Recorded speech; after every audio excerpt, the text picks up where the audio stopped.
Ever notice how two people can earn the same salary, but one ends up wealthy while the other stays broke?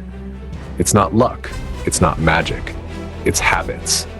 The difference between those who build wealth and those who watch it slip away isn't about how much money comes in. It's about what happens after it does. Rich people aren't smarter than you. They don't have secret formulas or hidden advantages you can't access. What they do have are 10 specific behaviors that separate them from everyone else. Small choices repeated daily that compound into massive results over time. And here's the truth most people don't want to hear. Poor habits keep people poor, not poor paychecks. You could win the lottery tomorrow and still end up back where you started if you don't change what you do with money. Today, we're breaking down the 10 things poor people do that wealthy people simply refuse to touch. Some of these will make you uncomfortable. Some might even call you out. But if you're serious about changing your financial future, you need to know what's holding you back. Because once you see these patterns, you can't unsee them. And that's when everything changes. The impulse trap. Walk into any mall, any store, any shopping center, and you'll witness one of the most fundamental differences between the rich and the poor. Poor people spend impulsively. Rich people spend strategically. The poor see something they want, and if they have the money, or worse, if they have access to credit, they buy it.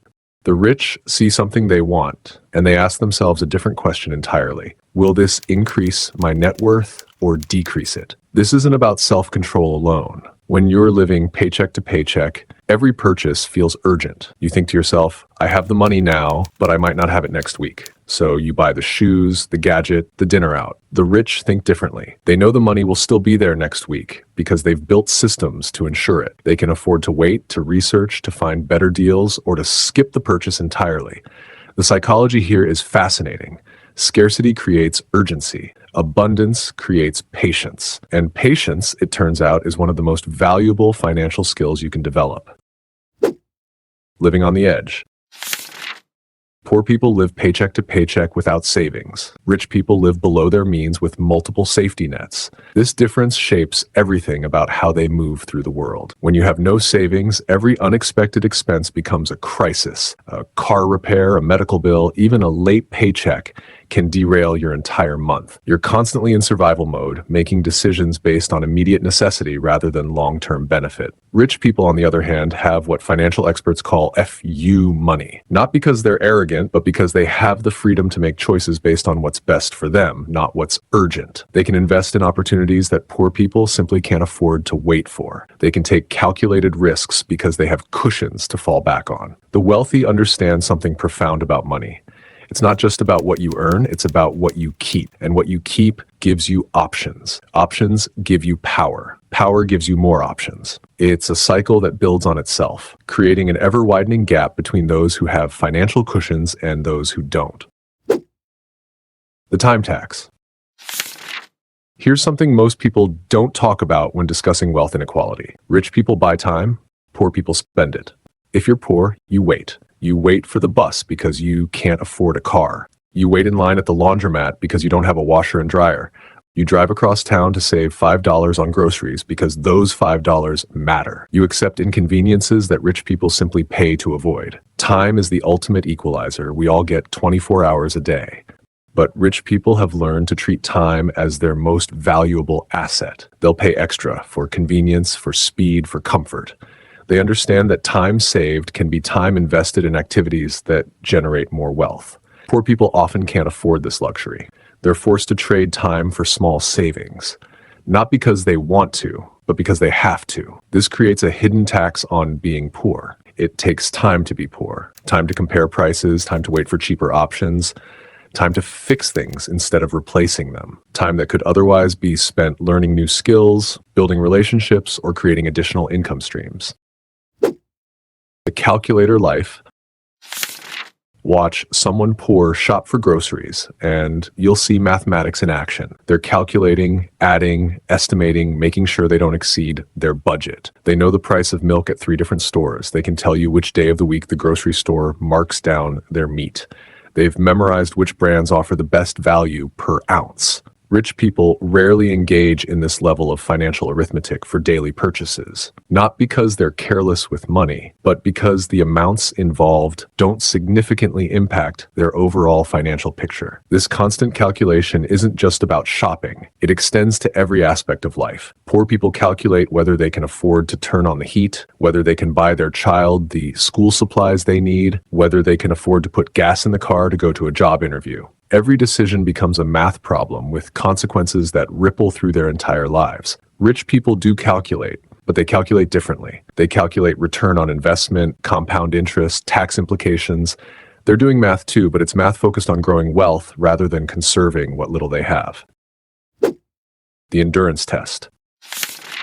Poor people endure. They endure bad bosses, toxic work environments, harassment, unfair treatment, not because they lack courage or self-respect, but because leaving isn't financially viable. When you need every paycheck to survive, you can't afford to take a stand that might cost you your job.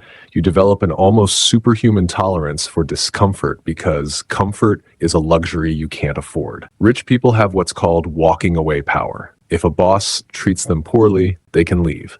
If a business deal doesn't feel right, they can walk away. If an investment isn't performing, they can cut their losses. This freedom to say no is one of the most underrated advantages of wealth. It allows rich people to be selective, to choose better opportunities, to avoid situations that drain their energy and resources. The ability to endure is actually a strength that many poor people develop, but it's a strength born of necessity, not choice. And when endurance becomes your primary survival strategy, it can prevent you from taking the risks necessary to improve your situation. About halfway through this journey of understanding financial behaviors, I want to share something that changed my entire perspective on money. There's a book called Rich Dad, Poor Dad by Robert Kiyosaki that illustrates many of these concepts through the story of two fathers, one rich, one poor, and how their different approaches to money shape the author's financial education. If you're serious about changing your financial future, I highly recommend grabbing a copy from Amazon. You'll find the link in the description below. It's one of those books that doesn't just inform you, it transforms how you think about money entirely. Trust me, it's a purchase that will pay for itself many times over. And speaking of valuable resources, I've also included a free ebook on personal finance in the description box. Download it, read it, and start implementing the strategies immediately. Knowledge without action is just entertainment, but knowledge with action can change your life. The art of making things last. Poor people have mastered the art of extraction. They squeeze every last drop of toothpaste from the tube. They reuse grocery bags until they fall apart. They shop at thrift stores not as a trendy lifestyle choice, but as a financial necessity. They fix things themselves because paying someone else isn't an option. They've learned to see value in items that rich people would throw away without a second thought. This resourcefulness is actually admirable. In many ways, poor people are the ultimate recyclers, the ultimate conservationists. They waste nothing because they can afford to waste nothing. But this behavior, while financially necessary, also consumes enormous amounts of time and mental energy. Energy that could be directed toward income-generating activities if basic needs were more secure. Rich people, by contrast, often replace rather than repair. They buy new rather than used, not always because they're wasteful, but because their time is worth more than the money they'd save through these conservation efforts. They've calculated the opportunity cost and decided their time is better invested elsewhere. The rent-to-own trap. One of the most expensive ways to buy anything is through rent-to-own schemes. Yet these businesses thrive in poor neighborhoods. Why? Because poor people need things now but don't have the cash to buy them outright. So they accept paying 3 times the retail price over time because it's the only way they can access basic necessities like furniture, appliances, or electronics. Rich people almost never use rent-to-own services. They either buy things outright or they wait until they can afford to buy them outright. They understand that patience saves money, and money saved is money that can be invested to create more money. Poor people often don't have the luxury of patience. When your refrigerator breaks and you have no savings, you need a solution immediately. even if it costs more in the long run. This pattern extends to many areas of life. Poor people frequently accept higher long-term costs in exchange for immediate access. Higher interest rates on loans, higher insurance premiums paid monthly instead of annually, higher per-unit costs for buying in small quantities instead of bulk. Being poor is expensive, and these expenses make it even harder to stop being poor. Food as fuel versus food as nutrition. Rich people eat for health and longevity. Poor people eat for survival and cost. Walk through a poor neighborhood, and you'll see corner stores filled with processed foods, cheap carbohydrates, and calorie-dense but nutrient-poor options. It's not because poor people don't care about nutrition. It's because healthy food is expensive, and calories are expensive too. When you're trying to feed a family on a tight budget, you prioritize filling stomachs over optimal nutrition. Ramen noodles, potatoes, rice, these foods provide energy cheaply. Fresh vegetables, lean proteins, organic options. These are luxuries that many poor families can't afford regularly. The irony is that poor nutrition leads to health problems, which create medical expenses, which create more financial pressure. Rich people invest in their health through food choices because they understand that poor health is expensive in the long run. They can afford to buy organic, to eat out at healthy restaurants, to invest in supplements and nutritional counseling. Their food choices are investments in their future productivity and quality of life. The health gamble. Poor people avoid medical care. Rich people invest in preventive medicine. This difference has enormous implications for both quality of life and long-term financial health. When you're poor, you only go to the doctor when something is seriously wrong. You ignore symptoms, delay treatment, hope problems will resolve themselves. You avoid dental care until you're in severe pain. You skip routine checkups and screenings. This isn't because poor people don't value their health. It's because they can't afford to address health issues until they become emergencies. And emergencies are always more expensive than prevention. A routine dental cleaning costs much less than a root canal, but if you can't afford the cleaning, you end up needing the root canal. Rich people treat healthcare as an investment. They get regular checkups, address problems early, invest in preventive care. They understand that maintaining their health maintains their ability to generate income. They have comprehensive insurance that makes healthcare affordable, and they use it proactively rather than reactively. Making money work.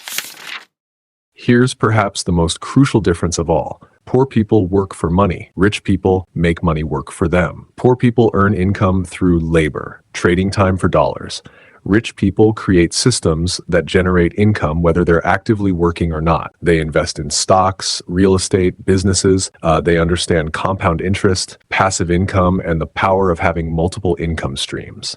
Poor people typically don't invest because they don't have money left over after covering basic expenses. Every dollar earned is a dollar that needs to be spent on immediate needs. Rich people have surplus income that can put to work generating more income. They understand that earned income has limits. There are only so many hours in a day, but investment income has no such limitations. This difference compounds over time. The rich get richer, not just because they earn more, but because their money continues to grow even when they're sleeping. Meanwhile, poor people remained dependent on their next paycheck, their next day of work, their next opportunity to trade time for money. The tragedy isn't that poor people lack intelligence or work ethic. Often they work harder than anyone. The tragedy is that they're trapped in systems that reward immediate survival over long-term wealth building. They're so busy working in their lives that they don't have time to work on their lives. But here's the hope in all of this. Understanding these patterns is the first step to changing them. You don't have to accept that these behaviors define your future. Every rich person started somewhere. Every wealthy family was once poor. The differences we've discussed today aren't permanent character traits. They're responses to circumstances. And circumstances can change. The key is to start thinking like rich people before you become rich. Start saving, even if it's just a few dollars. Start investing, even if it's just spare change.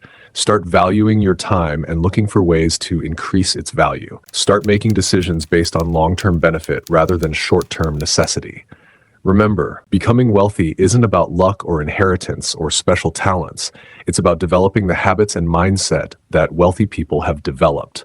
It's about understanding that money is a tool, not a goal. And it's about recognizing that the biggest difference between rich and poor isn't the money in their bank accounts, it's the thoughts in their heads and the habits in their daily lives. Change your thoughts, change your habits, and you'll change your financial future. The choice, as always, is yours.